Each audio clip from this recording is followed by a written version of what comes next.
네, 두 번째 작전명입니다. 너도 나도 혼란한 지구촌입니다. 지금 제가 좀 경쾌하게 한 것 같은데 경쾌할 이야기는 아니고요. 지금 예멘 후터반군의 미국 대사관 공격에 대응한 미국도 있었고 거기에 뭐 대만 이슈, 주말에는 북한 이슈까지 나와주면서 지정학적 리스크는 계속해서 커지고 있습니다. 그것 때문인지 저는 외국인 수급이 굉장히 들어오지 않는 거 아닌가? 니케이로 다 빠지는 거 아닐까? 이런 생각을 했거든요. 근데 조범수 매니저님 꼭 그게 아니라고요? 근데 사실 지정학적 리스크 번지고 있는데 우리나라만 빠지고 있잖아요. 그러니까요. 사실 뭐 웃긴 사실이죠. 뭐 여러 가지 이슈도 있었던 만큼 다만 우리나라가 좀 수출량에 대한 매출 비중 경제가 많이 쏠려 있다 보니까 어쩔 수 없이 이런 지정학적 리스크에는 가장 좀 근접하게 흘러간다라고 보시면 좋을 것 같아요. 뭐 반도체도 우리가 앞선 구간에서 좀 좋은 이야기 많이 전달드렸습니다만 전반적으로 이제 현재 구간 내에서 이제 수출에 영향을 받을 수밖에 없기 때문에 반도체 종목들도 많은 조정세를 펼친 모습이 있었습니다. 자, 지금 정말 여러 가지가 있어요. 뭐 중동 쪽 그리고 이제 대만에 대한 총선도 이제 끝났고 이제 북한도 계속해서 우리나라에 대한 압박을 이어가고 있는데 지금 구간에서 우리 여러분들에게 필요한 건 이런 자료인 것 같아요. 한번 화면 보실 텐데 지금 사실 어찌 보면은 전쟁이라는 지정학적 리스크 때문에 그런 거 아니겠습니까? 근데 우리가 사실 최근래에 전쟁 이슈는 상당히 많이 겪었어요. 최초로 우크라이나 러시아 전쟁 겪었고 이번에 두 번째 이스라엘 하마스 겪었습니다. 그리고 이제 와가지고 후티 반군 쪽에서 이제 홍해를 또 컨트롤하고 있다는 얘기를 했는데 자 지금 보시는 게 뭐냐면은 과거 역사 이거는 좀 미국장 쪽 자료인데 우리나라도 동일하게 움직이기 때문에 같이 보시면 좋습니다. 첫 번째부터 베트남 전쟁, 걸프전, 그리고 아프가니스탄 전쟁, 이라크전, 그리고 크림반도 전쟁 범죄 이때 당시들 다 보시면은 조정 나왔다가 올라갑니다.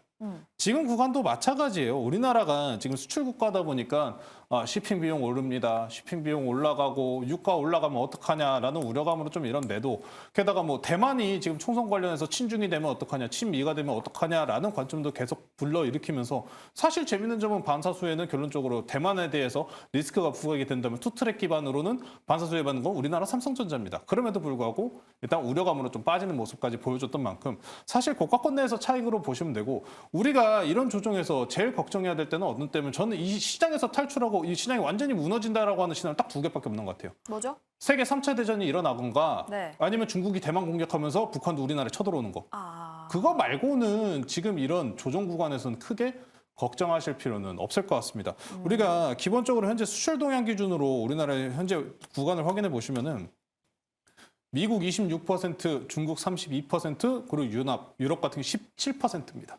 우리나라 수출 비중이 굉장히 분할적으로 분산이 되어 있기 때문에 사실 쇼핑 비용이 미국하고 중국 쪽에 가는 쇼핑 비용이 올라간 건 아니잖아요. 유럽에 대한 쇼핑 비용만 지금 강력하게 올라온 상황이죠. 네. 지금 상해 증시에서 유럽 컨테이너 지수예요.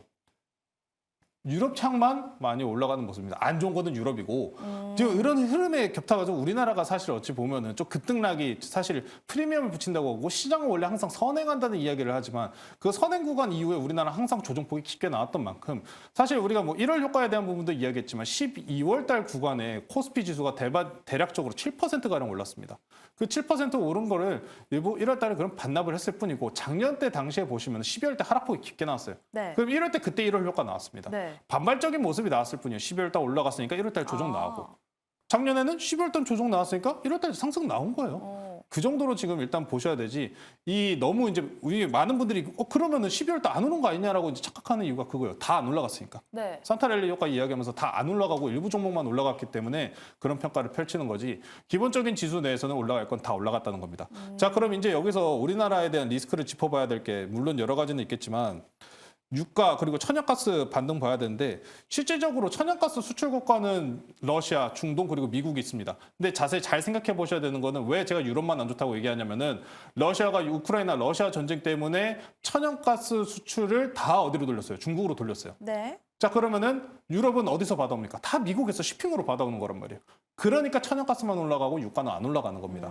유가 같은 경우는 이란에 대한 참전 소식이 나온다면 올라갈 텐데 후티 반군을 통해 가지고 대리전을 취하고 있는 양상이기 때문에 직접적인 참가는 일단 제한적이라는 평가가 많은 만큼 일단 현재 구간이 빠르게 어느 정도 정리 해소가 될 가능성이 높습니다. 우리나라가 이런 악재적인 모습에 가장 강력하게 반응을 하고 불과 몇 개월 몇 년 전만 1년 전만 보셔도 북한에 대한 도발이 있었어도 그럼에도 불구하고 빅텍이 올라갔거나 시장이 무너졌는지에 대한 여부 확인해 보시면은 별거 없었습니다. 그래서 일단 악재적인 상황 속에서 악재적인 이 사이클들이 뭉치면서 이런 효과를 만들었을 뿐 크게 겁먹을 필요는 없다는 게 제 이야기고요. 일단 그럼에도 불구하고 지정학적 리스크 이어지다 보니까 천연가스 관련주 조금만 더 보셔도 괜찮을 것 같습니다. 천연가스 관련주는 여전히 좀 지켜보셔도 좋다라고 말씀을 주셨습니다. 그럼 지정학적 리스크 관련해서 해운주도 상승세를 계속해서 보여주고 있고 뭐 넓게는 식품주까지도 볼 수 있고 거기에다 방산주도 볼 수 있는데 지금 보는 종목 따로 있으신가요?